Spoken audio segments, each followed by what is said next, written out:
Lady ரேவன்னு டீனேஜர்களுக்கு மத்தியில் ரொம்ப ஃபேமஸான ஒரு பாப் சிங்கர். அவங்களுடைய கான்சர்ட் ஒன்று அமெரிக்காவில் நடக்குது. ஸோ அந்த கான்சர்ட்டுக்கு தன்னுடைய பொண்ணை நம்மளுடைய கதையோட ஹீரோவான கூப்பர் கூட்டிகிட்டு போகிறாப்புல. இப்போது அவங்க கான்சர்ட்டில் போனதுக்கப்புறம் தன்னுடைய பொண்ணுக்கு தன்னை பற்றின உண்மைகள்லாம் என்ன மாதிரி தெரிய வந்துச்சு. உண்மையாலுமே கூப்பர் எப்படிப்பட்ட ஆள், அந்த லேடி ரேவன் எப்படிப்பட்ட மாதிரியான ஒரு பாப் ஸ்டார், அவங்களுக்குள்ள இருக்கிற ரிலேஷன்ஷிப் என்ன, கூப்பர் சின்ன வயசுலேயே எவ்வளோ பாதிக்கப்பட்டான், அப்படி பாதிக்கப்பட்டான்னா அதுக்கு காரணம் யாரு, மனுஷனுக்குள்ள இருக்கிற மிருகம்ங்கிறது உண்மைதானா இல்லை அது வெறும் பொய்யா, இப்படிங்கிற பல விஷயங்களுக்கு நம்ம கண்ணு முன்னாடி ரொம்ப திகிலோட ரொம்ப யதார்த்தமாக சொன்ன படம் தான் வணக்கம் ப்ரோ, வெல்கம் டு கத்திரிக்கோள். இன்றைக்கி நம்ம 2024 எம் நைட் ஷாம்லனோட டைரக்ஷனில் வெளியே வந்த ட்ராப்ன்ற படத்தை பற்றி தான் பார்க்க போகிறோம். இந்த ட்ராப் அப்படிங்கிறத பேசுறதுக்கு முன்னாடி எம் நைட் ஷாம்லன் யார் அப்படின்னா இந்தியன், அதாவது பாண்டிச்சேரி ப்ரொவின்ஸில் பிறந்து யூஎஸில் போய் செட்டில் ஆன ஒரு இந்தியன்.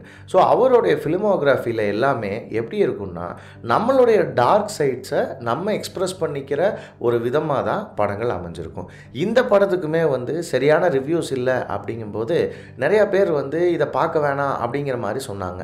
ஸோ நானும் ரொம்ப நாள் இதை பார்க்காம தள்ளி போட்டுக்கிட்டே இருந்தேன். ஆனால் இந்த படத்தை போட்டு உட்காந்ததுக்கப்புறம் பார்த்தா எதனால் இவ்வளோ வெறுப்பு இந்த படத்துக்கு வந்திருக்கு அப்படிங்கிறத என்னால் கொஞ்சம் கூட புரிஞ்சிக்கவே முடியலைங்க. ஏன்னா இந்த படத்தில் லேடி ரேவனாக நடித்தது அவருடைய பொண்ணு. மேபி அந்த நெப்போட்டிசம்ங்கிறது யூஎஸ் மக்களுக்கு பிடிக்காமல் இருக்கலாம், அதனால் இந்த படம் பிடிக்கலன்னு அவங்க சொல்லியிருக்கலாம், என்னன்னு எனக்கு தெரியல.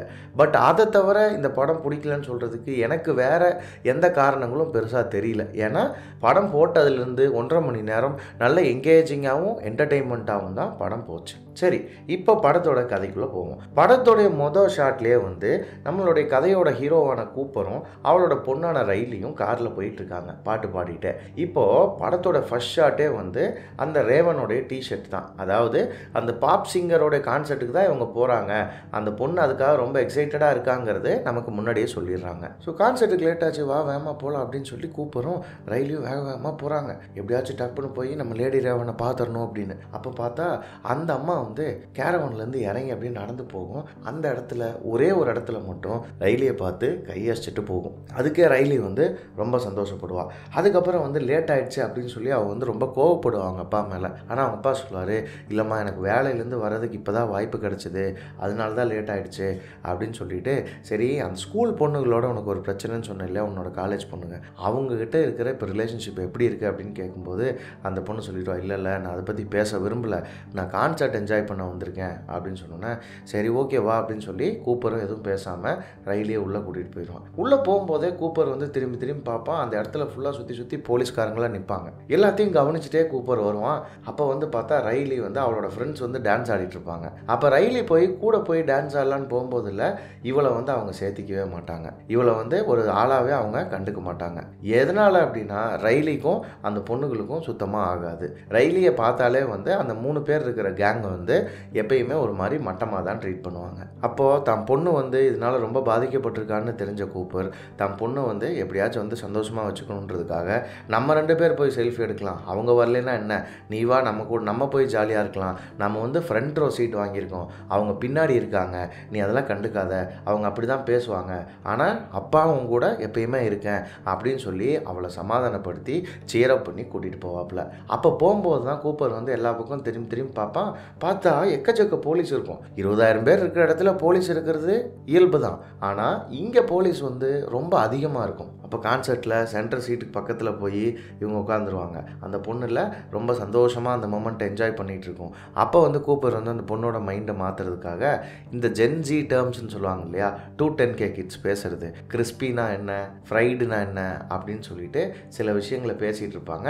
பேசவே கான்சர்ட் ஆரம்பிச்சிடும். கான்சர்ட் ஆரம்பித்தாலே அந்த பொண்ணு இருக்கிறது எல்லாத்தையும் மறந்துட்டு அந்த லேடி ரேவனை பார்த்து என்ஜாய் பண்ண ஆரம்பிச்சிடும். அப்போ மொதல் தடவையாக கூப்பர் வெளியே போவான். வெளியே போய் இந்த மாதிரி நான் ரெஸ்ட் ரூம் போயிட்டு வரேன், நீ இங்கேயே வெயிட் பண்ணு, சீட்டை விட்டு எங்கேயும் போயிடாதுன்னு சொல்லிட்டு கான்சர்ட் நடந்துட்டு இருக்க வெளியே போய் ரெஸ்ட் ரூம் போவான். இவன் எதுக்கடா இந்த டைம் ரெஸ்ட் ரூம் போகிறான் அப்படின்னு பார்த்தா டப்புன்னு அவன் ஃபோனில் ஒரு வீடியோ ஸ்ட்ரீம் பார்ப்பான். அந்த வீடியோ ஸ்ட்ரீமில் ஒரு பையனை இவன் கட்டி போட்டுட்டு வந்திருப்பான். அவன் கதறுன்னு கதறுவான், என்னை எப்படியாச்சும் காப்பாற்றுங்கன்னு. பட் ஆனால் அந்த இடத்துல யாருமே இருக்க மாட்டாங்க அந்த பையனை காப்பாற்றுற பார்க்குறதுக்கு. அப்போ தான் நமக்கு ஓரளவுக்கு தெரிய வரும் என்னென்னா, கூப்பர் வந்து ஏதோ மோசமான ஒரு ஆள் அப்படின்னு. ஆனால் அவன் பொண்ணை வந்து அவ்வளோ அழகாக பார்த்துக்கிறான், அவ்வளோ நல்லதாக பார்த்துக்கிறான். ஆனால் இப்படி ஒரு முகமும் அவனுக்கு இருக்குங்கிறது நமக்கு கொஞ்சோண்டு புரிய வருது. இதே டைமில் பேரலாக அங்கே FBI ஆஃபீஸர்ஸ் நிறையா பேர் வேனில் லைனாக வந்துக்கிட்டு இருப்பாங்க. அப்போ கூப்பர் வெளியே போகும்போது கூப்பரோட பொண்ணுடைய ஃப்ரெண்ட்ஸ் இருக்காங்கல்ல, அவங்களுக்கு ஒரு அம்மா இருப்பாள். அவள் வந்து என்னென்னா கூப்பர் மேலே ஒரு கண் அவளுக்கு. அதனால் கூப்பர்கிட்ட வந்து வழிவா, என் பொண்ணு வந்து உன் பொண்ணை சரியாக ட்ரீட் பண்ணல, அது தப்பு தான், பட் ஆனால் வந்து நான் அதுக்கு மன்னிப்பு கேட்டுக்கிறேன், கண்டிப்பாக நம்ம எல்லோரும் சேர்ந்து வந்து இந்த சுச்சுவேஷனை நம்ம சரி பண்ணிடுவோம் அப்படின்னு அவன் பேச ஆரம்பிப்பா.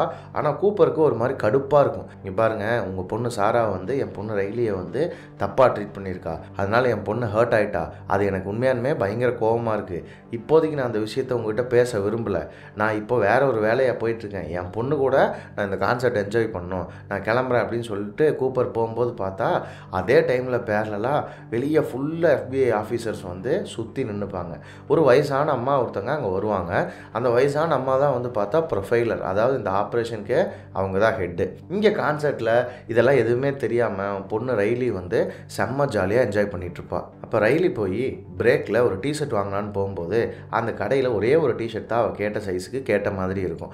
அந்த டிஷர்ட்டையும் அவளுக்கு முன்னாடி இருந்தே இருந்த பொண்ணு வந்து நான் இங்கே முன்னாடி இருந்தே இருக்கேன், எனக்கு தான் நீ கொடுக்கணும் அப்படின்னு சொல்லும்போது அந்த கடைக்காரனுக்கு வேறு வழி தெரியாது, அதனால் அந்த பொண்ணுக்கு கொடுப்பான். அப்போ வந்து கூப்பர் வந்து ரைலி கிட்ட, பரவாயில்ல அது அவங்களுக்கே கொடுத்துரு, அவங்க வாங்கினா வாங்கிட்டு போட்டோம், நம்ம வேணும்னா அப்புறமா இன்னொன்று வந்து வாங்கிக்கலாம் அப்படின்னு சொல்லும்போது ரைலி உடனே சரின்னு சொல்லுவோம். இதை அந்த கடைக்காரன் பார்த்துட்டு, இந்த மாதிரி குடும்பத்தில் இருக்கவங்களெல்லாம் பார்த்து ரொம்ப ரேராக இருக்குது, ஏன்னா வந்து இப்போல்லாம் எத்திக்ஸ் வேல்யூலாம் யாருக்குமே பெருசாக கிடையாது, உங்களுக்காகவே நான் என்ன பண்ணுறேன்னா அடுத்த ஸ்டாக் வரும்போது ஒரு டிஷர்ட் வந்து நான் தனியாக எடுத்து வைக்கிறேன், நீங்கள் கண்டிப்பாக வந்து வாங்கிக்கோங்க, ஒரு 10-15 மினிட்ஸில் மறுபடியும் இந்த ஸ்டோருக்கு வாங்க அப்படின்னு சொல்லி அனுப்புவோம். ஆனால் இப்போ கூப்பருக்கு என்னென்னா அந்த டிஷர்ட்டு கான்சர்ட்டு இது எல்லாத்த விட எதுக்குடா இங்கே இவ்வளோ போலீஸ் வந்திருக்குங்கிறத தெரிஞ்சுக்கிறதுக்கான க்யூரியாசிட்டி தான் பயங்கர அதிகமாக இருக்கும். ஆனால் வந்து அதை எப்படி தெரிஞ்சுக்கிறதுன்னு தெரியாமல் முழிச்சுக்கிட்டு இருப்பான். இப்போ என்னென்னா அவன் பொண்ணை வந்து ஸ்நாக்ஸ் வாங்குறதுக்காக ஒரு இடத்துக்கு கூட்டிகிட்டு போவான்.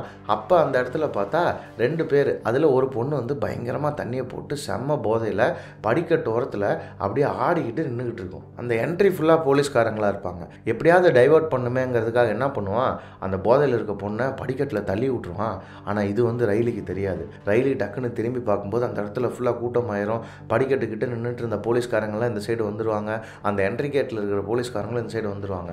அப்போ டப்புன்னு வந்து கூப்பர் வந்து ரயிலியை கூப்பிட்டு வேகமாக கீழே போக ட்ரை பண்ணுவான்.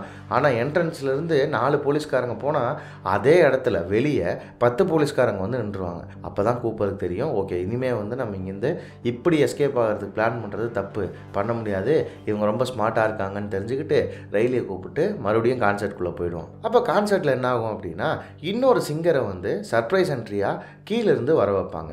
அந்த சிங்கர் வரதே வந்து எங்கேருந்து வருவான்னா ரயிலியும் கூப்பரும் உட்கார்ந்துட்டு இருக்கிற இடத்துக்கு பக்கத்தில் இருந்து தான் வருவான். அப்போ டப்புன்னு கூப்பருக்கு இன்னொரு ஐடியா வரும், பேசாமல் நம்ம வந்து இந்த சிங்கர் வந்த வழியாக பேக் ஸ்டேஜ் போய் அந்த வழியாக எஸ்கேப் ஆகிடலாமா அப்படின்னு. ஆனால் ரயிலி வந்துட்டு ஏன் இந்த மாதிரிலாம் பண்ணுறீங்க, அங்கெல்லாம் போகக்கூடாதா, தப்பு தானே, நீங்கள் தானே சொல்லுவீங்க வரும்போது சிக்னலில் கூட நின்று வரணும்னு சொல்லிட்டு இப்போயே இந்த மாதிரி பிஹேவ் பண்ணுறீங்க, ஏதாவது பிரச்சனையா உங்களுக்கு, ஏதாவது பிரச்சனைனா நீங்கள் எங்கிட்ட தாராளமாக சொல்லலாம் அப்படின்னு சொல்லும்போது கூப்பர் வந்து சுதாரிச்சுக்குவோம். ஓகே நம்ம வந்து ஏதோ ஆடாக பிஹேவ் பண்ணுறோம், அதை நம்ம பொண்ணு வந்து அசால்ட்டாக கண்டுபிடிக்கிறா, அதனால் இதுக்கு மேலேயும் வந்து நம்ம இப்படி பிஹேவ் பண்ணக்கூடாது, பண்ணால் வந்து பிரச்சனை பெருசாகுன்றதை புரிஞ்சுக்கிட்டு அவன் வந்து ஒன்றும் இல்லை நீ கான்செப்டை பாருன்ற மாதிரி டாப்பிக்கை மாற்றி விட்ருவான். அப்புறம் மறுபடியும் போய் நான் டிஷர்ட் வாங்கிட்டு வரேன் அப்படின்னு சொல்லிட்டு ரயிலுக்கிட்ட சொல்லிவிட்டு அந்த ஸ்டோர் மேனேஜர் இருக்கான் இல்லையா அவங்ககிட்ட போவான். அந்த ஸ்டோர் மேனேஜர்கிட்ட போயிட்டு அப்படியே கேஷுவலாக டிஷர்ட் கேட்குற மாதிரி கேட்டு அவனோட ஐடி கார்டையும் புரிக்கிட்டு இந்த புச்சர்னு ஒரு கொலகாரன் இருக்கான் இல்லையா அந்த புச்சர்ன்ற கொலகாரனை பிடிக்கிறதுக்காக தான் இன்றைக்கி வந்து போலீஸ் இங்கே வந்திருக்காங்க,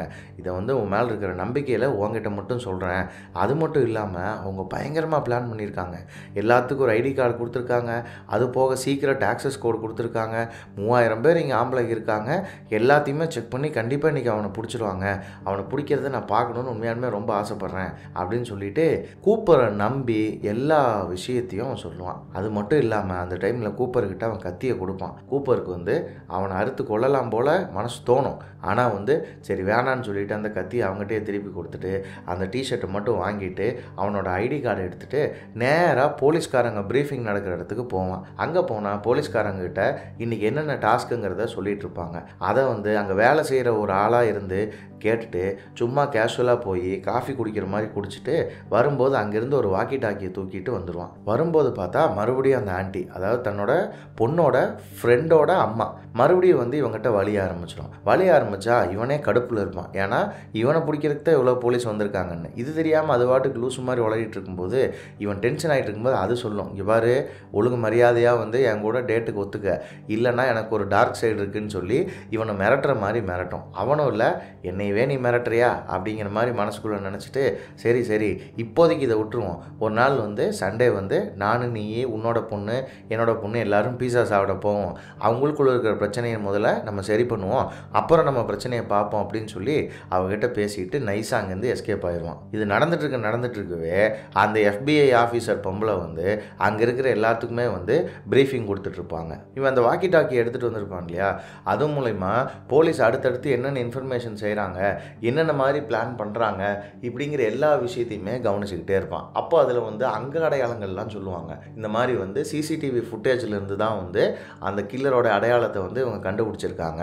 அது மட்டும் இல்லாமல் எக்ஸாக்டான முகம் அவங்களுக்கு தெரியலனாலும் இந்த ஹைட் இருப்பான், இந்த வெயிட் இருப்பான், அவன் மேபி ஒரு ஏஷியனாக இருப்பான், இல்லை மேபி ஒரு ஒயிட்டாக இருப்பான், அவன் கையில் வந்து ஒரு விலங்கோட டேட்டோ வந்து பச்சை குத்திருப்பான், இப்படிங்கிற விஷயத்தெல்லாம் சொல்லவே வந்து கூப்பருக்கு இவனுடைய அடையாளங்களை ஓரளவுக்கு அவங்க சரியாக தான் சொல்கிறாங்கங்கிறது புரிஞ்சு போயிடும். அப்போ டப்புன்னு அந்த டேட்டோவை மறைக்கிறதுக்காக சேர்கிட்ட இருந்து ஒரு ஸ்ட்ராப் எடுத்துகிட்டு வந்து கையில் போட்டுக்குவான். இப்போ மறுபடியும் அவன் பொண்ணுக்கிட்ட என்னோடய கிரெடிட் கார்டை நான் ஸ்டோர்லேயே விட்டுட்டு வந்துட்டேன்னு சொல்லிட்டு வெளியே போக பார்ப்பான். ஆனால் அப்போ ரைலி வந்து கண்டுபிடிப்பா, ஏதோ உனக்கு பிரச்சனை, அதனால தான் நீ வந்து இங்கேருந்து போகவே பார்க்குற, அது என்ன பிரச்சனைங்கிறது நீ என்கிட்ட சொன்னாதானே எனக்கு தெரியும் அப்படின்னு சொல்லும்போது, இல்லை எனக்கு எந்த பிரச்சனையும் இல்லை, நீ போட்டு மனசை குழப்பிக்காத, நான் ஒரு வேலையாக தான் போகிறேன், போயிட்டு அந்த கிரெடிட் கார்டு எடுத்துகிட்டு கண்டிப்பாக நான் வந்துடுறேன் அப்படின்னு சொல்லிட்டு போயிட்டு எப்படியாச்சும் வந்து அங்கேருந்து தப்பிச்சு போகிறதுக்கு என்ன வழின்னு பார்ப்பான். அப்போ அந்த ஃபயர் அலார்ம் ஆன் பண்ணி அங்கே இருக்கிறவங்களெல்லாம் பேனிக் ஆக்கி அந்த டைமில் தப்பிச்சு ஓடிடலாமா அப்படின்னு பார்க்கும்போது அந்த போலீஸ்கார லேடி வந்து வாக்கி டாக்கியில் மற்ற போலீஸ்காரங்கிட்ட சொல்லும், இவன் இந்த மாதிரிலாம் பண்ணக்கூடிய ஆள், அவன் ஃபயர் அலார்ம் ஆன் பண்ணால் கூட நீங்கள் குழந்தைகளையும் பொம்பளைகளையும் மட்டும் வெளியே அனுப்புங்க, மற்றபடி மீதி இருக்கிற பசங்க எல்லாத்தையுமே வந்து ஒரு இடத்துல அசம்பிள் பண்ணி அவங்கள விசாரிச்சுட்டு அப்புறம் தான் அனுப்பணும்னு. அப்போது இவனுக்கு புரிஞ்சு போயிடும் இந்த பிளானும் நமக்கு ஒர்க் அவுட் ஆகாது அப்படின்னு. சரி ஓகேன்னு சொல்லி ஃபயர் அலார்ம் அமுத்தாமையே அங்கேருந்து நவுந்து போயிடுவான். சரி மாடிக்கு போய் பார்க்கலாம், வேறு ஏதாவது பிளான் கிடைக்குமா அப்படின்னு பார்க்கும்போது மாடிக்கு போகிற வழியிலையும் ஃபுல்லாக போலீஸ்காரங்களாக இருப்பாங்க. அப்போ மாடிக்கு போகிற கேட்டை எப்படியாச்சும் வந்து நம்ம ஃப்ரீ பண்ணணும்னு சொல்லி அங்கே ஃப்ரெஞ்சு ஃப்ரைஸ் இதெல்லாம் போட்டுட்ருக்கிற ரெஸ்டாரண்ட்டுக்குள்ளே போய் எண்ணெய் பாட்டில் தூக்கி ஃப்ரைஸ்குள்ளே வீசிடுவான். அது பட்டுன்னு வெடிச்சிடும். அது வெடித்தா அந்த எண்ணெய் ஃபுல்லாக அந்த வேலை செய்கிற பொண்ணுடைய முகத்தில் தெரிச்சிடும். இவன் அந்த கேப்பில் மாடிக்கு போவான். மாடிக்கு போனால் அங்கேயே 2 போலீஸ்காரங்க இருப்பாங்க. அவங்ககிட்ட இந்த மாதிரி கிச்சனில் ஆக்சிடெண்ட்டு, சும்மா தான் இங்கே வந்தேன் அப்படின்னு சொல்லுவான். ஆனால் அவங்க வாக்கி டாக்கியில் கன்ஃபார்ம் பண்ணுவாங்க, உண்மையாலுமே கிச்சனில் ஆக்சிடெண்ட் தான் ஆயிருக்கும், ஆனால் அது ஆக்சிடெண்ட் கிடையாது, அதை பண்ணதே இவன் தானே. இவன் அங்கேருந்து கீழே வருவான். வரும்போது பார்த்தால அந்த பொண்ணோட முகம் ஃபுல்லாக அப்படியே எண்ணெய் தெரித்து அவ்வளோ அழகாக அந்த முகம் ஃபுல்லாக தழும்பு ஐயெல்லாம் வெந்திருக்கும். அது அந்த பொண்ணு வந்து வழியில் அப்படியே கதறிக்கிட்டு இருக்கும். அப்போ டப்புன்னு அவனுக்கு ஒரு செகண்ட் வந்து இருக்கிற எல்லாருமே காணாமல் போயிட்டு அந்த பொண்ணோட ஸ்ட்ரக்சருக்கு பின்னாடி ஒரு வயசான பாட்டி நின்றுட்டுருக்கிறது மட்டும் இவனோட இமேஜுக்கு தெரிய வரும். அது யார் அப்படின்னா நம்ம கூப்பரோட அம்மா. முடிச்சுட்டு கீழே வந்தால் அவன் பொண்ணு வந்து அங்கேருந்து வந்திருப்பான். அடுத்த பிரேக் எதுக்காக வந்திருப்பான்னா ஏதாவது ஸ்நாக்ஸ் வாங்கிட்டு போகலான்னு. மறுபடியும் எங்கடா இவன் அப்பங்காரன் காணாமல் போயிடறானேன்னு மறுபடியும் அவன்கிட்ட வந்து கேட்கும்போது இல்லை ஒன்றும் இல்லை, நான் கிரெடிட் கார்டு எடுத்துகிட்டேன் வா போகலான்னு சொல்லி பேசி சமாளித்து அவனை கான்செர்ட்குள்ளே கூட்டிகிட்டு வந்துடுவான். அப்போ வந்து அந்த கான்செர்ட்டில் ஒரு விஷயம் நடக்கும். என்னென்னா ட்ரீமர் கேர்ள்னு சொல்லி ஒரு செக்மெண்ட் ஒன்று இருக்கும். அதாவது பார்க்க வந்திருக்காங்க இல்லையா, அவங்கலேருந்தே ஒரு ஆளை கூப்பிட்டு வந்து ஸ்டேஜில் பெர்ஃபார்ம் பண்ண வைக்கிறது. அது ரேண்டமாக ஒரு பொண்ணை சூஸ் பண்ண போகிறோம் நாங்கள் அப்படின்னு சொல்லி இவங்க வெளியே போயிருந்தப்போ அனௌன்ஸ் பண்ணியிருப்பாங்க. இப்போது கூப்பருக்கு இருக்கிற ஒரே வழி இவங்க வந்துட்டு தப்பிக்கிறதுக்கு எப்படியாச்சும் வந்து அந்த பேக் ஸ்டேஜ் போகிறது மட்டும்தான். ஏன்னா மற்ற எல்லா பக்கமுமே ஃபுல் போலீஸ் ப்ரொடக்ஷன் போட்டுட்டாங்க, எல்லா பொட்டென்ஷியலான வழியுமே அடைச்சிட்டாங்க. இப்போ இருக்கிறது ஒரே வழி பேக் ஸ்டேஜ். இப்போ அதுக்கு போகணுன்னா இவனோட பொண்ணை எப்படியாச்சும் ட்ரீமர் கேர்ளாக செலக்ட் ஆக வைக்கணும். இப்போ ட்ரீமர் கேலை எப்போ செலக்ட் பண்ணுவாங்கன்னா ரேண்டமாக அந்த டீமில் இருக்க ஆளுக்கு தான் செலக்ட் பண்ணுவாங்க. இப்போது அதை எப்படி செலக்ட் பண்ணி வைக்கலான்னு பிளான் பண்ண கூப்பர் டப்புன்னு பின்னாடி போய் அந்த க்ரூ டிஷர்ட் போட்டிருக்கிற ஒருத்தங்கிட்ட வந்து தன்னோட பொண்ணுக்கு வந்து ஒரு வியாதி இருந்ததாகவும் அந்த வியாதியிலேருந்து இப்போ தான் அந்த பொண்ணு சரியானதாகவும் அந்த வியாதியை பற்றி அவள் வெளியே யாருக்கிட்டையும் பேசக்கூடாதுன்னு நினைக்கிறான்னு உங்களுடைய கான்செப்ட் வந்ததுக்கப்புறம் தான் அவன் உண்மையாலுமே மனசை விட்டு சந்தோஷமாக இருக்கான்னு ஒருத்தங்கிட்ட போய் சொல்லுவான். அவன் யார் அப்படின்னா நம்ம ரேவன் இல்லை, இந்த சிங்கர், அந்த சிங்கருடைய தாய் மாமன். ஸோ அவன் என்ன பண்ணுவான்னா சரி நீங்கள் போய் இருங்க அப்படின்னு சொல்லி இவங்களை பார்த்தோன்னே ஒரு அனுதாபம் அவனுக்கு வந்துடும். அதனால் அவன் இன்ஃப்ளூயன்ஸ் பண்ணி மேலே போகிற ட்ரீமர் கேலாக நம்ம ரைலியவே சூஸ் பண்ணுவாங்க. அப்போ என்ன ஆகும்னா கூப்பர் வந்து இதுதான் சான்ஸ்ன்னு சொல்லிட்டு அந்த ட்ரீமர் கேலாக ரைலியை கூப்பிட்டு போகிறப்போ ஸ்டேஜுக்கு இவனும் போவான். இவனும் போனால் இவனுக்கும் ஒரு ஐடி கார்டு கொடுத்துருவாங்க. மேலே போய் ஸ்டேஜில் ரைலியை ஏற்றி நிற்க வச்சுருவாங்க. நிற்க வச்சு அந்த கான்செப்ட் வந்து கண்டினியூ ஆகிட்டு இருக்கும்போது சடனாக வந்து கூட்டத்திலேருந்து ஒரு பொண்ணை நாங்கள் பாட கூப்பிடுறோம் அப்படிங்கிற மாதிரி ரேவன் வந்து ரைலியை பாட கூப்பிடும். அப்போ அந்த பேக் ஸ்டேஜ் மேனேஜரு, அந்த ஈவெண்ட் ஆர்கனைசர்னு எல்லாத்திட்டையுமே பேசி கூப்பர் வந்து ஃப்ரெண்ட் ஆயிடுவான். எப்படியாச்சும் வெளியே போகிறதுக்கான வழியை பார்த்துட்ருப்பான். இப்போ ரைலி போய் டான்ஸ் ஆட ஆரம்பித்தோடனே ரைலிக்கு பயங்கர சந்தோஷமாயிரும். ஏன் நமக்கு ஃப்ரெண்ட்ஸே இல்லைன்னு சொல்லி நம்ம இவ்வளோ ஃபீல் பண்ணிட்டு இருந்தோம், ஆனால் இவ்வளோ பேர்த்துக்கு மத்தியில் இவ்வளோ பெரிய ஆப்பர்ச்சுனிட்டி நமக்கு கிடச்சிருக்கு, இதுக்கு காரணம் நம்ம அப்பா தான் அப்படின்னு சொல்லி அந்த பொண்ணு வந்து ரொம்ப எமோஷ்னல் ஆகிடும். அது மட்டும் இல்லாமல் அந்த பொண்ணை வேண்டான்னு வெறுத்து ஒதுக்கி தள்ளினாங்க இல்லையா, அவங்க எல்லாருமே இப்போ வந்து மனசுக்குள்ளே ஐயையோ இவ்வளோ பெரிய ஆள்கிட்ட நம்ம ஃப்ரெண்ட்ஷிப் வச்சுக்காமல் போயிட்டோமேன்னு அவங்களும் கஷ்டப்படுவாங்க. ஆனால் கூப்பரோட மைண்டில் எப்படா இங்கேருந்து தப்பிக்கலாங்கிற விஷயம் மட்டும்தான் மைண்டில் ஓடிட்டுருக்கும். அப்போ டப்புன்னு பார்த்தால அந்த சிபிஐ ஆஃபீஸர் லேடி வந்து அங்கே வந்துடும். அந்த லேடிக்கிட்டேருந்து எப்படியாச்சும் முகத்தை காட்டாமல் தப்பிக்கணுமேனு கூப்பர் யோசிச்சுக்கிட்டு இருக்கும்போது அங்கே ஒரு பொண்ணு வந்து டீஹைட்ரேஷனில் மயக்கம் போட்டு கீழே விழுக போவா. அந்த பொண்ணை டப்புன்னு காப்பாற்றி கொண்டு போய் அந்த சேஃப் ஏரியாவில் வச்சுருவார் கூப்பர். இப்போ வந்து ரைலியும் அங்கே போயிடுவான். அந்த பொண்ணு வந்து கூப்பர் நல்லா பார்த்துக்கிறத அந்த ஈவெண்ட் மேனேஜர் எல்லாரும் பார்த்து கூப்பர் ரொம்ப நல்லவன் நம்பி அந்த கான்செர்ட் முடிகிற வரைக்கும் சைடில் இருந்தே நீங்கள் பார்த்துக்குங்க அப்படின்னு சொல்லிட்டு போவாங்க. இந்த சாங்லேருந்து அடுத்த சாங்குக்கான பிரேக்கில் அந்த ரேவன் சிங்கர் வந்து என்ன பண்ணுவா, பின்னாடி போய் எல்லாம் ரெடி ஆகிட்டு மேக்கப்பெல்லாம் டச்சப் பண்ணிவிட்டு டப்புன்னு ஆஸ்துமா இன்ஹேலர் எடுத்து இன்ஹேல் பண்ணுவாள். அப்போ தான் கூப்பருக்கு தெரியும் என்னென்னா அவளுக்கு ப்ரீத்திங்கில் பிரச்சனை இருக்குது, இருந்தாலுமே இவ்வளோ நல்லா பாடுறாளே அவ அப்படின்னு. பாட்டு பாடி முடிச்சிருவாங்க. கான்செர்ட் முடிஞ்சிடும். நைஸாக அந்த மேனேஜர்கிட்ட போய் நாங்கள் பின்வழியில் போயிடலாமான்னு பர்மிஷன் கேட்குற மாதிரி கேட்டுட்டு அதனால் நான் தாராளமாக நீங்கள் போயிடலான்னு அந்த மேனேஜர் சொன்னோன்னே பேக் ஸ்டேஜுக்கு போய் பின்வழியாக போகிறதுக்கு ரெடியாக இருப்பான். அப்போ பார்த்தா டப்புன்னு அங்கேயும் ஒரு 10 போலீஸ்காரங்க லைனாக நின்றுட்டு இருப்பாங்க. ஸோ அப்போது பேக் ஸ்டேஜ் வழியிலையும் போக முடியாதுங்கிறது வந்து கூப்பருக்கு தெரிஞ்சிடும். ஏன்னா வெறும் 2 பேர்த்துக்கு மட்டும்தான் இந்த செக்கிங்கில் வந்து எக்ஸப்ஷன். ஒன்று வந்து ரேவனு, அதுக்கப்புறம் அவளுடைய க்ரூவில் இருக்கிற அந்த 2 சிங்கர்ஸ். இவங்களை தவிர மற்றவங்க எல்லாத்தையுமே வந்து ஃபுல்லாக செக் பண்ணணும் அப்படிங்கிறது தான் இந்த அம்மா வந்து எல்லாத்துக்கும் கொடுத்த ஒரு ஆர்டராக இருக்கும். இதையும் கூப்பர் வந்து வாக்கி டாக்கியில் கேட்டுரும். கேட்டுட்டு என்னடா பண்ணுறதுன்னு தெரியாமல் முடிச்சுட்டு நின்றுட்டு இருக்கும்போது டப்புன்னு அந்த இடத்துல வந்து ரேவன் அந்த சிங்கர் வருவா. வந்தால் அவள் காதுக்குள்ளே போயிட்டு இந்த மாதிரி என் பொண்ணு கொஞ்சம் உடம்பு சரியில்லைல்ல, அதை பற்றி உங்கள்கிட்ட கொஞ்சம் பேசணும் தனியாக, ஒரு 2 நிமிஷம் என்னை தனியாக பேசணும்னு சொல்லி கூப்பிடுங்களேன் என் பொண்ணு முன்னாடி அப்படின்னு சொல்லும்போது ரேவனும் வந்துட்டு இல்லை சரி வாங்க நம்ம தனியாக பேசுவோம், நீ நல்லா இருக்கியா ரைலி, இரு நான் அவங்க அப்பாவோட பேசிட்டு வரேன்ட்டு போகும்போது அங்கே போய் கூப்பர் ஒரு செம்ம பெரிய ஷாக் கொடுப்பான். இவன் ஃபோனில் ஒரு லைவ் ஃபீடு ஓடிட்டு இருக்கும் இல்லையா, ஒருத்தனை கட்டி வச்சுட்டு வந்தது, அந்த ஃபீடை ரேவன் கிட்ட காமிச்சு இப்போது மரியாதையாக நீங்கள் வந்து என்னை வெளியே கூட்டிகிட்டு போய் விடலை அப்படின்னா இந்த பட்டன் அமுத்துனா அந்த பையன் செத்து போயிடுவான், நீங்கள் தேடிட்டு இருக்கிற புச்சருங்கிற கிரிமினலே நான் தான் அப்படின்னு சொல்லும்போது ரேவனால் இதை நம்ப முடியாது. இது எப்படி நான் நம்புறது, உண்மையை சொல்லுங்கள் அப்படின்னு சொல்லி அவள் கேட்பா. நம்புறதுனா நம்புங்க, இங்கே பாருங்கள் என்கிட்ட டேட்டோ இருக்குது, என்னையை பற்றி தான் நீங்கள் எல்லாருமே பேசிகிட்டு இருக்கீங்கும் போது ரேவன் வந்து ஒரு மாதிரி ஷாக் ஆயிடுவா. இவ்வளோ கொடூரமான ஆள்கிட்டையா நம்ம இவ்வளோ நேரம் இருந்தோன்னு. அப்போது என்ன பண்ணுறதுன்னு தெரியாமல் வேறு வழி இல்லாமல் ரேவனோட கார்லேயே கூப்பரையும் பொண்ணையும் ஏற்றிட்டு வெளியே கூட்டிகிட்டு போயிடுவா. ஒவ்வொரு செக்யூரிட்டி செக்கிங்காக தாண்டி வெளியே போகும்போது கூப்பருக்கு அவ்வளோ சந்தோஷமாக இருக்கும், ரைலிக்கும் சந்தோஷமாக இருக்கும். எதுக்குன்னா இவ்வளோ பெரிய பாப் ஸ்டாரோட நம்ம உள்ளே இருக்கோமேன்னு. ஆனால் 2 பேர்த்துக்குமே வேறு சந்தோஷங்கள். இவங்களுடைய சந்தோஷத்துக்கான காரணம் அவங்களுக்கு தெரியாது, அவங்களுடைய சந்தோஷத்துக்கான காரணம் இவங்களுக்கு தெரியாது. அப்போ கார் போயிட்டு இருக்கும்போதே டப்புன்னு கூப்பர் சொல்லுவான், இந்த ஸ்ட்ரீட்டோடைய கார்னரில் எங்களை இறக்கி விட்ருங்க, எங்கள் கார் இங்கே தான் நாங்கள் பார்க் பண்ணியிருக்கோம், இதுலேருந்தே நாங்கள் நடந்து போய்க்கிறோன்னு. அப்போ ரேவன் வந்து ஒரு 2 செகண்ட் யோசிச்சுட்டு ரைலி கிட்ட ஏம்மா நான் உங்கள் வீட்டுக்கு வரலாமா, உங்கள் வீட்டுக்கு வந்து நான் உங்களை பார்க்கலாமா, எனக்கும் ஆசையாக இருக்குது உங்கள் வீட்டுக்கு வரணும் அப்படின்னு சொல்லி கேட்கும்போது டப்புன்னு ரைலியில் பயங்கர சந்தோஷப்பட்டு அவங்க அப்பாக்கிட்ட வந்து பர்மிஷன் கேட்பா. ஆனால் கூப்பர் வாயிலிருந்து சந்தோஷமான வார்த்தையே வராது. ரைலிக்கு ஏதோ தப்பாக அப்பாவுக்குன்னு தெரியும், ஆனால் என்னன்னு தெரிஞ்சுக்கவே முடியல. அப்போ அவங்க அம்மாவுக்கு ஃபோன் பண்ணி இந்த மாதிரி வீட்டுக்கு கூட்டிகிட்டு வரமான்னு சொல்லும்போது, வீடெல்லாம் சுத்தமாக இல்லை, கார்பெட்டெல்லாம் சுத்தமாக இல்லைன்னு அவங்க அம்மா சொல்லும். கார்பெட் சுத்தமாக இல்லைன்னா பரவாயில்ல, நான் வீட்டுக்கு கூட்டிகிட்டு வரேன் அப்படின்னு சொல்லுவாங்க. சரி ரைட்டு வா அப்படின்னு சொன்னோன்னே, சரி ரேவனும் வீட்டுக்கு போகலான்னு சொல்லிட்டு வீட்டுக்கு கிளம்பிடுவாங்க ரேவனுடைய கார்லேயே. இப்போ கூப்பருக்கு டென்ஷன் அதிகமாயிரும். ஏன்னா கொஞ்சம் தூரத்தில் இவன் கார்லேருந்து இறங்கி அவங்க காரில் மாறி வீட்டுக்கு போய் இவன் இருக்கிற பிரச்சனையெல்லாம் வந்து எப்படியாவது சமாளிக்கலான்னு பிளான் பண்ணிட்டு இருக்கும்போது, இப்போ ரேவனே வீட்டுக்கு வருவாங்கிறத கொஞ்சம் கூட கூப்பர் எதிர்பார்த்துருக்க மாட்டான். வீட்டுக்கு முன்னாடி கார் வந்து நிற்கும், அவங்க ஃபேமிலியே மொத்தமாக வெளியே வந்து நிற்கும். அப்போ ரேச்சல், அதாவது வந்து நம்ம கூப்பரோட ஒய்ஃபு, அவனோட பையன் எல்லாரும் வருவாங்க.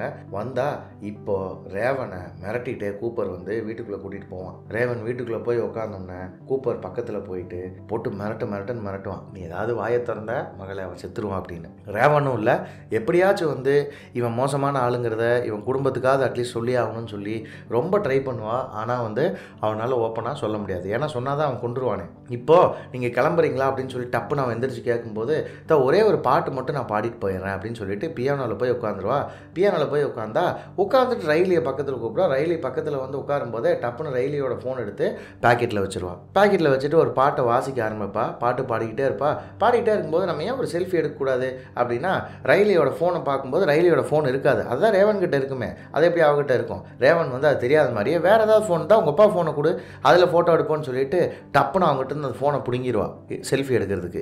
இதை கொஞ்சம் கூட வந்து எதிர்பார்க்காம இருப்பான் அவன். கூப்பர் இதில் டென்ஷன் ஆவான். அவன் ரியாக்ட் ஆகிறதுக்குள்ளேயே டப்புன்னு ரேவன் போய் பாத்ரூம்குள்ளே கதவை சாத்திக்குவா, லாக் பண்ணிடுவா. வெளியே இருந்து வந்து கூப்பர் கத்திகிட்டே இருப்பான், தட்டிகிட்டே இருப்பான். அவன் ஃபேமிலியில் இருக்க எல்லாரும் என்னாச்சு, ஏன் இப்படி கத்துறீங்க, ஏன் இப்படி தட்டுறீங்கன்னு திரும்ப கேட்பாங்க. இந்த கேப்பில் அவன் என்ன பண்ணுவான்னா, அந்த வீடியோ காலில் ஸ்ட்ரீம் ஆகிட்டு இருக்கான் இல்லையா அந்த பையன், அவனுக்கு இங்கேருந்து பேசுவான். நீ எங்கே இருக்க ஏதுன்னு எனக்கு சொல்லு, உன்னை காப்பாற்றுறதுக்கு நான் முயற்சி பண்ணுறேன்னு.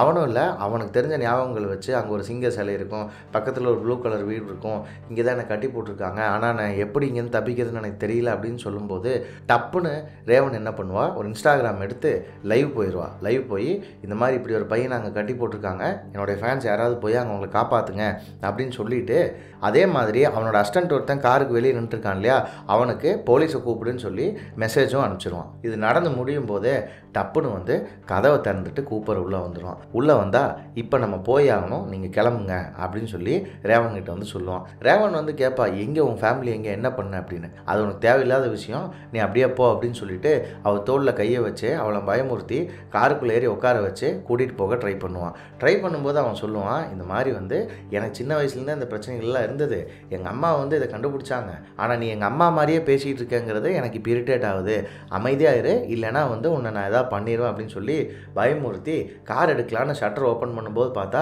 அவனுடைய மொத்த குடும்பமும் காருக்கு முன்னாடி வந்து நிற்கும். இதில் ஷாக் ஆகி அப்படியே என்ன பண்ணுறதுன்னு தெரியாமல் மிரண்டு போய் இருப்பான். அப்போ டப்புன்னு அந்த இடத்துல போலீஸ் வந்துடும். போய் வந்து எல்லாரும் சேர்ந்து வந்து கூப்பரை அரெஸ்ட் பண்ணிடலான்னு உள்ளே போகும்போது பார்த்தா கிச்சனில் இருக்கிற சீக்ரெட் டனல் வழியாக அவன் எஸ்கேப் ஆயிடுவான். ஐயோ என்னடா அது இவனை பிடிக்க முடியாது போல் இருக்கே அப்படின்னு சொல்லிட்டு ஃபஸ்ட்டு இவங்களெல்லாம் சேஃப் பண்ணுன்னு சொல்லி நம்ம ரேவனையும் அவங்களுடைய ஃபேமிலி எல்லாத்தையுமே வந்து அனுப்பிச்சி விட்ருவாங்க. அப்படி ரேவன் வந்து காரில் போயிட்டு இருக்கும்போது ஒரு FBI ஆஃபீஸர் வந்து காரை நிறுத்துவார். யார் அந்த FBI ஆஃபீஸர்னு பார்த்தா டப்புன்னு வேறு யாரும் இல்லை, கூப்பர் தான். கூப்பர் வந்து FBI ஆஃபீஸர் மாதிரி ட்ரெஸ்ஸை போட்டுட்டு ரேவன் கிட்ட வந்து, என்னை நீ அவ்வளோ ஈஸியாக வந்து எடை போட்டுட்ட, கண்டிப்பாக இனிமேல் உன்னை யாராலையும் காப்பாற்ற முடியாதுன்னு சொல்லிட்டு காரில் அவளை கூட்டிகிட்டு போக ட்ரை பண்ணுவான். அப்போ அந்த இடத்துல கூட்டம் சேர்ந்துடும். ரேவன் வந்து எவ்வளவோ ட்ரை பண்ணுவாள், எப்படியாவது அங்கேருந்து வெளியே போயிடணும் அப்படின்னு சொல்லி. அவள் கையில் போட்டிருக்க விலகை பட்டுன்னு அடிச்சாவது எப்படியோ அந்த கம்பியை பேத்து எடுத்து அதுலேருந்து விலங்கை ரிலீஸ் பண்ணி காரு கதவை திறந்துட்டு எஸ்கேப் ஆகிடுவான். எஸ்கேப் ஆகி கூட்டமாக போய் நிற்கும் போது இங்கே டப்புன்னு கூப்பர் வந்து அங்கே இருக்கிற டிஷர்ட் எல்லாத்தையும் பார்ப்பான். பார்த்தா இப்போ போலீஸ்காரங்க அந்த காரை வந்து ரவுண்ட் அப் பண்ணிடுவாங்க. ரவுண்ட் அப் பண்ணி 4 டயரும் பஞ்சர் பண்ணி கண்ணாடியும் சுட்டுட்டு உள்ளுக்குள்ளே கூப்பர் இருக்கானா அப்படின்னு போய் பார்த்தா கூப்பர் இருக்க மாட்டான். அவன் கூட்டமாக கலந்து எஸ்கேப் ஆகிடுவான். இப்போயும் அவனால் கூப்பரை பிடிக்க முடியாது. ரேவன் அங்கேருந்து தப்பிச்சு போலீஸ்காரங்க வண்டியில் ஒரு பையனை இவன் காப்பாற்றினா இல்லையா, அந்த இடத்துக்கு வேகமாக போவான். காப்பாற்றின பையன், அதாவது இவளோட ஃபேனு, அவனுக்கு ஒரு ஹக் பண்ணிட்டு இப்போது மாட்டியிருந்தான் இல்லையா அந்த பையன்கிட்ட போய் ஒரு ஹக் பண்ணுவான். அந்த பையன் இவனை பார்த்தோன்னே பயங்கரமாக அழுவான். ஏன்னா வந்து அவனோட உயிரையே இவ தான் காப்பாற்றிருக்கான்னு. அந்த டைமில் பேரலாக கூப்பரோட வீட்டில் அந்த CBI ஆஃபீஸர் லேடிக்கிட்ட அவனோட ஒய்ஃப் வந்து கேட்பா, நீங்கள் வந்து இந்த விஷயத்தில் பயங்கர எக்ஸ்பர்ட்னு சொல்கிறாங்க, என் புருஷன் ஏன் இந்த மாதிரி ஆனால் என் புருஷன் யார் அப்படின்னு கேட்கும்போது அந்த அம்மா சொல்லுவாங்க, இந்த மாதிரி இருக்கிறவங்க சைக்கோபாத்தோ சோசியோபாத்தோ இல்லை, அவங்க நமக்குள்ளேயே இருப்பாங்க, அவங்களுக்கு என்ன பிரச்சனைங்கிறது நமக்கு தெரியவே தெரியாது, கிடையாது. இது சின்ன வயசில் யாரோ ஒருத்தரோ 2 பேரோ இதை ஐடென்டிஃபை பண்ணியிருக்கலாம். அதை தாண்டி வேறு யாராலையும் இதை ஐடென்டிஃபை பண்ண முடியாத மாதிரியான ஒரு இடத்துல தான் அவங்க வச்சுருப்பாங்க. அவங்க மேலே ஒரு சின்ன டவுட்டு கூட நமக்கு வராத மாதிரி தான் அவங்க நடந்துக்குவாங்க. அப்படிப்பட்ட ஒரு கொடூரமான கொலைகாரன் தான் உன் புருஷன் அப்படின்னு அவங்க சொல்லி முடிக்கும் போதே இங்கே வீட்டில் ரேச்சல் வந்து டீ போட்டுட்டு தனியாக இருப்பா. அப்போ டப்புன்னு யாரோ வர சவுண்டு கேட்கும். யாருன்னு பார்த்தா கூப்பர். எப்படியோ தப்பிச்சு கிப்பிச்சு இங்கே வந்துடுவான். வந்து நீ உண்மையை சொல்லு ரேச்சல், நான் வந்து எந்த தப்புமே செய்யலை. நான் என் 2 வாழ்க்கையும் மறைமுகமாக தனித்தனியாக தான் வாழ்ந்துக்கிட்டு இருந்தேன். ஆனால் என்னை வந்து அவங்க பிடிச்சேன்னு நினைக்கிறாங்க போலீஸ்காரங்க. கண்டிப்பாக அந்த கான்செப்ட்டுக்கு அவங்க தானாக வரல, அவங்க பிடிக்கல, நீ தான் என்னை பிடிச்சிருக்க, எப்படி என்னை கண்டுபிடிச்ச அப்படின்னு கேட்கும்போது உன்னோட ஒய்ஃப் சொல்லுவா, இல்லை உங்களோட ட்ரெஸ்ஸில் வந்து ஒரு ஹாஸ்பிட்டல் சொல்யூஷன் ஸ்மெல் எப்பயுமே அடிச்சுக்கிட்டே இருக்கும்.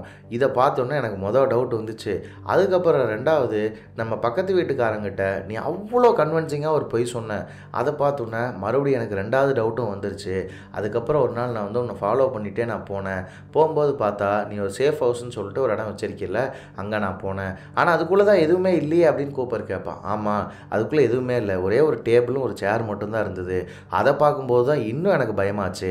ஸோ அதுக்கப்புறம் என்ன பண்ணேன்னா, ஒரு டவுட்டுக்கு உன்னோட பேக்கெட்லேருந்து இந்த கான்சர்ட்டோடைய டிக்கெட் இருந்துச்சு, அந்த டிக்கெட்டோடைய ஒரு பாதி, அதாவது அந்த ஸ்லிப்பை கிழிச்சு அங்கே வச்சுட்டு இந்த மாதிரி இதுதான் புச்சரோட இடம்னு சொல்லி நானே போலீஸ்க்கு இன்ஃபார்ம் பண்ணிவிட்டு அவங்களே அதை கண்டுபிடிச்சி நீ தப்பு பண்ணி விட்டுட்டு போன மாதிரி அவங்க நினைக்கணும்னு சொல்லி அவங்களே கண்டுபிடிச்சி அந்த கான்சர்ட்டுக்கு வந்து உன்னை பிடிக்கணும். பிடிச்சி சப்போஸ் நீ புச்சர் இல்லைன்னா அப்படியே மன நிம்மதியோடு நான் இருந்துருவேன். நீ புச்சராக இருந்தால் என் குழந்தைகளோட நான் அங்கேருந்து தப்பிச்சிடலான்னு தான் நான் பிளான் பண்ணேன். ஆனால் கடைசியில் அது உனக்கு தெரிஞ்சு போச்சு அப்படின்னு சொல்லுவாள். இதை கேட்டோன்னே புச்சருக்கு வந்து ஷாக் ஆயிரும். ஏன்னா இவ்வளோ பெரிய விஷயத்துக்கு காரணமே வீட்டுக்குள்ளே அவள் பொண்டாட்டி பண்ண சின்ன ஒரு வேலை தான். அது FBI வரைக்கும் இவனை விடாமல் துரத்திட்டு போயிருக்கு. இது தெரிஞ்சோன்னே அவன் கடுப்பாகி உன்னை கொலை பண்ணுறதை தவிர எனக்கு வேறு வழி இல்லை ரேச்சல். ஏன்னா இதுக்கு முன்னாடி நான் 13-14 பேர்த்த கொலை பண்ணும்போதெல்லாம் வந்து எனக்கு இவ்வளோ வந்ததில்லை, இதுதான் உண்மையான கோபம்னு நினைக்கிறேன், எனக்கு அவ்வளோ கோபம் இருக்கும் மேலே அப்படின்னு சொல்லும்போது ரேச்சல் வந்து நீ எப்படி என்னை கொலை பண்ணிடுறேன்னு எனக்கு தெரியும்,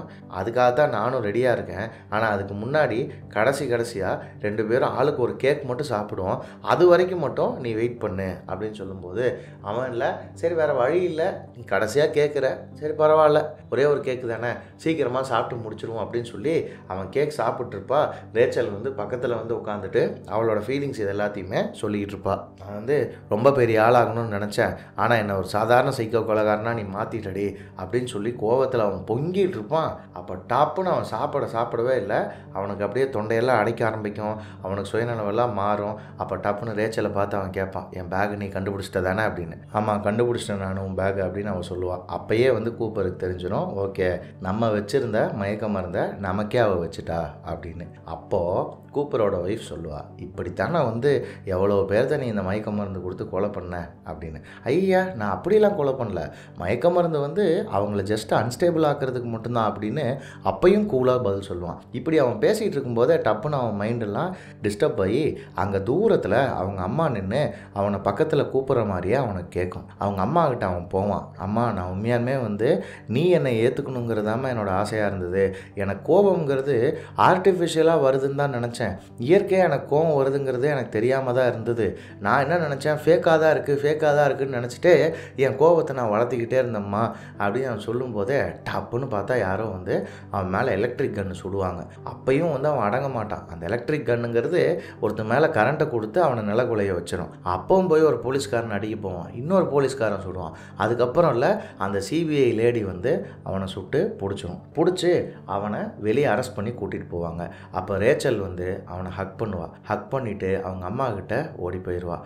போகவே இவன் ஒய்ஃப் கிட்டையும் குழந்தைகிட்டையும் உங்களோட வேலையை நீங்கள் சரியாக பாருங்கள், வாட்டர் ஹீட்டர் மாட்டுறதுக்கு ஆள் வருவான் இப்படின்னு அந்த குடும்பத்தை நான் எவ்வளோ நேசிக்கிறேங்கிறத இன்னொரு தடவை சொல்லியும் சொல்லாமல் கடந்து போகும்போது அவன் பையனுடைய சைக்கிள் வந்து அங்கே யானில் நின்றுக்கிட்டு இருக்கும். அந்த சைக்கிள்லேருந்து ஒரு இதை போய் ஹக் பண்ணி பிடிச்சிட்டு மறுபடியும் வந்து அவனை போலீஸ் வேனில் விலங்கு போட்டு ஏற்றுவாங்க. பார்த்தா ரேச்சல் வந்து தன் குழந்தைகளை உள்ளே கூப்பிட்டு போய் வீட்டு கதவை சாத்திடுவா. போலீஸ் எல்லாரும் அங்கேருந்து போயிடுவாங்க. அந்த இடம் காலியாக இருக்கும். கேமரா அப்படியே பேன் ஆகி சைக்கிளுக்கு போகும். சைக்கிளில் பார்த்தா இருக்கிற ஒரே ஒரு ஃபோக் கம்பியே காணாமல் போயிருக்கும். அந்த ஃபோக் கம்பியை கூப்பர் எடுத்து டப்புன்னு வளைப்பான் கையிலேருந்து. இதை பார்க்கும்போது அப்படியே நமக்கு வந்து ஐயோ அவன் திறந்துருவானோன்னு தோணும். அதுக்கு தகுந்த மாதிரியே இவன் கரெக்டாக அந்த கம்பியை வளைச்சி லாக் ஓப்பன் பண்ணிகிட்ருப்பான். அப்படியே டப்புன்னு கட்டானா அந்த ஸ்டோரில் ஒருத்தன் கூப்பர் ஹெல்ப் பண்ணான் இல்லையா, கூப்பர் நல்லவன் நினச்சிக்கிட்டு அவன் இந்த நியூஸை வந்து டிவியில் பார்ப்பான். இந்த மாதிரி வந்து கூப்பர்ன்றவன் தான் புட்சரு, அவனை அரெஸ்ட் பண்ணிட்டாங்க அப்படின்னு சொல்லும்போது அவன் பயத்தில் பதட்டத்தில் ஐயோ நான் தான் அவனை ஹெல்ப் பண்ணேன் அப்படின்னு சொல்லி அவன் கத்திக்கிட்டே இருப்பான். அப்படியே டப்புன்னு இந்த படம் முடிஞ்சிடும். இந்த நரேஷன் உங்களுக்கு பிடிச்சிருந்தா இந்த வீடியோவை லைக் பண்ணுங்க, உங்கள் ஃப்ரெண்ட்ஸ் கிட்ட ஷேர் பண்ணுங்க.